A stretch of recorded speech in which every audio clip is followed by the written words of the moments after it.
Good morning, everybody. Happy Thursday. Hope things are going well for you guys. And you guys know what we like to do on Thursday. And I know the game was a while ago, so much so that you may have even forgotten the details of that Thursday night game, but we still got some more to talk about. We're doing a pass coverage Thursday today, and it was a mostly good effort from the pass coverage and pass defense in general on Thursday. So mostly going to be good stuff to talk about, not everything.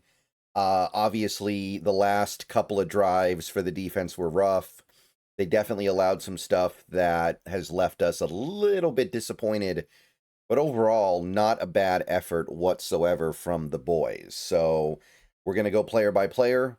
We're going to discuss where things sit after 4 games overall. But first, I want to tell you guys about Sleeper as we head into this new world in October. See you soon. Before we go any further into this video, I want to tell you a little bit about my friends over at Sleeper. Have you heard about the app, the Sleeper app? Download it. I'm going to let you in on a little something now. It's more than just a platform for fantasy leagues. Yes, this year, millions of users enjoyed playing fantasy sports on Sleeper, but there is so much more to this app. There are live stats, real-time updates, and visualizations on all stats. News feed is lightning fast. You get updates on your favorite players and teams. There is a chat you can use in real time to engage with other users about plays and performances. All kinds of fun stuff like that over there. So download the Sleeper app, the #1 sports app today. Experience it yourself. Use promo code SBN to get a $100 match on your first deposit. Terms and conditions apply. See Sleeper's terms of use for details. Currently operational in over 25 states. Check out Sleeper today. SBN promo code. Back to the video. All right, welcome back. So we'll start with the linebackers. I think you guys know how this series works by now. We kind of start with the off-ball linebackers and work our way back through the defense. Just talking about coverage numbers. First guy, Ernest Jones, who did get targeted a few times, and he allowed a little bit. But Ernest Jones is not here for his coverage abilities. Got targeted 4 times in this game for 23 yards total on 3 completions.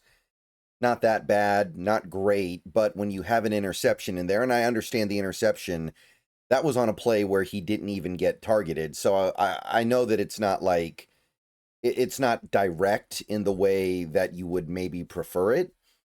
But overall, for a player that is not known for his coverage ability, for a player who most people would say that's his weakness, at least numerically, he's not really getting beat up. And I know that it's more complicated than that, right? And that's the thing that people need to remember. Ernest Jones is not being asked to do all the things in coverage that other linebackers are doing because we know he's not great in it. But for whatever it's worth, he is not getting beat up in coverage at all right now. 46.1 QB rating when targeted. And Tyrese Knight, he continues his...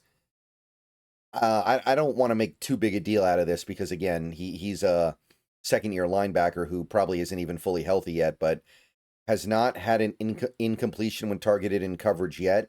Been targeted 12 times. 12 completions, 123 yards this game. Let me check the 3 targets total. Wasn't a bad game on his part. It was only 6 yards. Don't get me wrong, I'm not down on him at all in this way. And also, most of it is still yak, which indicates that a lot of it probably isn't his fault. 109.4 QB rating when targeted. And that's probably why we're here with Drake Thomas, where he's actually playing a lot of snaps. He's been better in coverage. And the numbers do bear that out, although I don't know if this is worth it. We have 8 targets, 7 completions, 50 yards. It is literally all yak and then more. 65 yak yards on 50 total yards. Kind of funny. I don't know if that's worth it, though, because it's not like Drake Thomas is amazing in coverage. I'm not getting that sense. So kind of hoping we can just give the car keys to Tyrese Knight at some point.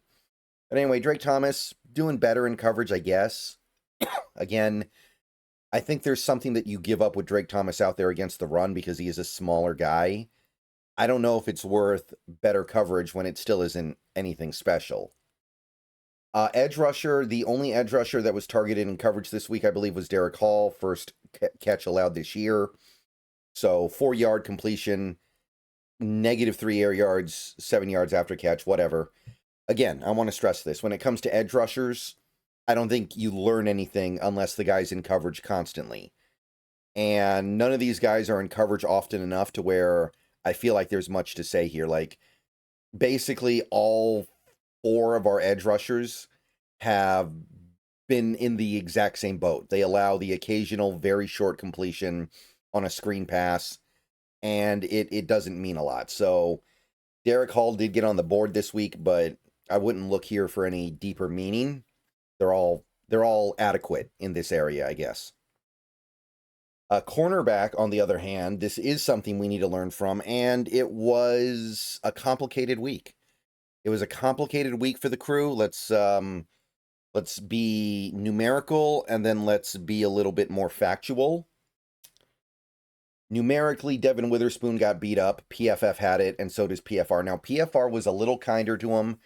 They had him getting targeted 7 times in this game, and it was 6 completions for 60 yards and 2 touchdowns. Now, one of the touchdowns was a screen pass to a running back where Witherspoon was the closest guy, and he just couldn't catch him going to the corner. I mean, I'm not saying he did nothing wrong on the play, but it's not like a traditional coverage breakdown or anything like that. It's not like he got really beat. And then the other one, he's got great coverage on Harrison, and Harrison just makes a remarkable catch. I'm having a hard time sticking it on Witherspoon here. Numerically, it's not a good game, but I don't know how much wrong he did. I'm having a hard time pinning bad play on Witherspoon at this point.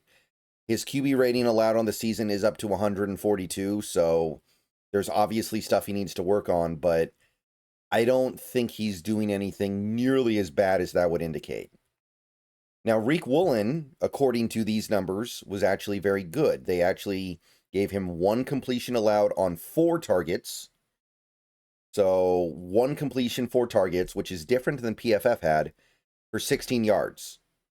So actually, if you go by what PFF says, Riq Woolen was very good in coverage. His QB rating allowed actually dropped big time in this game.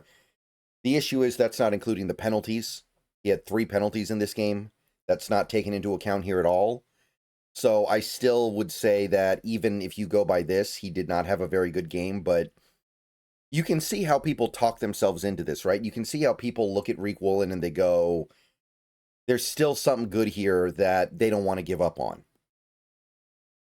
Josh Jobe, according to PFR, was targeted 11 times, so he is getting picked on by these opposing teams. The Saints targeted him 9 times, and the Cardinals targeted him 11 times. And in this game, 6 completions, so I don't know.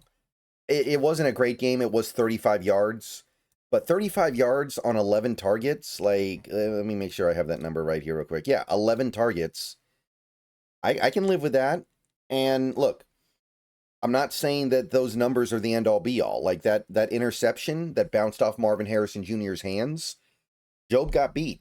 Jobe got beat. He gave up 3rd and 11, and Marvin Harrison bounced it up into the air off his hands. So that's a play that Jobe should have gotten dinged heavily on, and he didn't because Marvin Harrison Jr. decided, well, okay. I'm not going to be mean to Marvin Harrison Jr. anymore because I kind of like him, but you guys get what I'm saying, right? That's not anything that Josh Jobe really did.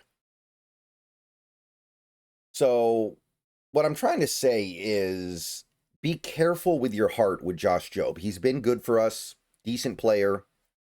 Brings some nice things to the table, and he's nice to have around. I'm really happy he's here. I love what he's done so far, but there are going to be times, there are going to be games, there are going to be moments where he just isn't able to keep up because he's not talented in the way that other players are, and you got to be willing to live with that.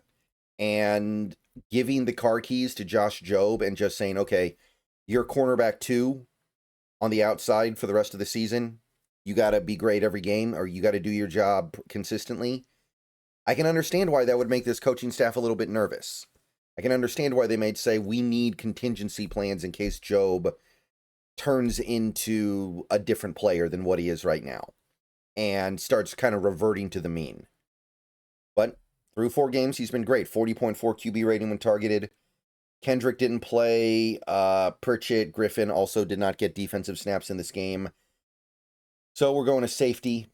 Really interesting quirk here where our 2 starting safeties have had the same yardage allowed in coverage after the last 3 games now. They're basically working as a unit. They are synchronized. They are fully synchronized. The completion stuff is, of course, different. Julian Love got targeted 4 times in this game, 2 completions, for a grand total of 21 yards. So, whatever. I'm not going to get too down on that. That's fine, I guess. Nothing wrong with that. It's almost all air yards for whatever that's worth. 86.2 QB rating allowed. Kobe Bryant, on the other hand, he did have the interception, which was great. It was definitely an interception that was created by Marvin Harrison not running his route, but still a pick. 3 targets total, 2 completions allowed for a grand total of 21 yards. So it's mostly yak in his case, which is interesting for Kobe. You wouldn't necessarily expect that. But he continues to have a effective season in coverage numerically. I think that maybe the numbers are overselling things a little bit, but I do think he's doing his job. Ty Okada did get targeted a little bit in this game. Oh, no. He did not get targeted in this game, but I updated the numbers because I had out-of-date numbers last week. So I backfilled a little bit of Ty Okada's stuff from the Saints game, but he did not get targeted this week. Neither did DeAnthony Bell. And that's it for pass coverage Thursday. So that's the story through 4 games. Overall, not bad. Definitely some things to work on, but I'm happy with where we are. See you guys later. Go Hawks. More videos in a couple hours.